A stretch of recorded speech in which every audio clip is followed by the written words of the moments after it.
અરવલ્લી જિલ્લાના ધનસુરા ખાતે 80મા રાષ્ટ્રીય સ્વાતંત્ર્ય પર્વની જિલ્લા કક્ષાની ઉજવણી ઉત્સાહભેર યોજાઈ હતી।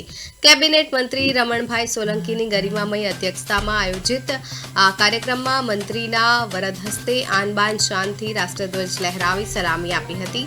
આ પ્રસંગે પોલીસ જવાનો અને શાળા કોલેજના વિદ્યાર્થીઓ દ્વારા પરેડ તેમજ દેશભક્તિસભર સાંસ્કૃતિક કૃતિઓ રજૂ કરાઈ હતી। ઉજવણીના ભાગરૂપે સામાજિક સંસ્થાઓના આગેવાનો, રમતવીરો, સમાજસેવકો તથા શ્રેષ્ઠ કામગીરી કરનાર તબીબો અને પોલીસ કર્મચારીઓનું વિશેષ સન્માન કરવામાં આવ્યું હતું।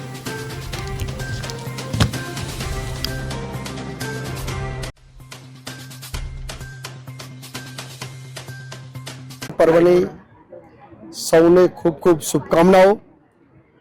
सौ साथे मळीने समग्र देशवासीओए आज खूब ज महत्वपूर्ण अने जेने आपणे जेमणे अनेक लोकोए शहीदी वरी आ देशने आजाद कर्यो छे अने एवा आजादी दिने आज सौने फरी जेमणे शहीदी वरी छे एवा दिवंगत आत्माओने वंदन करूं छुं अने सौने आवनारा समयनी अंदर आ देश जे रीते देशना यशस्वी वडाप्रधान मोदी साहेबे 2047 विकसित भारतना संकल्प साथे काम करवानी शरूआत करी छे त्यारे सौ जन जन आमां जोड़ाय अने आगामी समयमां आपणा देश ने विकसित भारत बनाववामां सौनो सहयोग मळे एवी आजना दिवसे हुं सौने खास करीने मारी વાત સકી એમને મેસેજ પણ આપવા માંગુ છું। આવો સાથે મળી અને આપણે આ ગૌરવશાળી દિવસને વધારે ગૌરવશાળી બનાવીએ।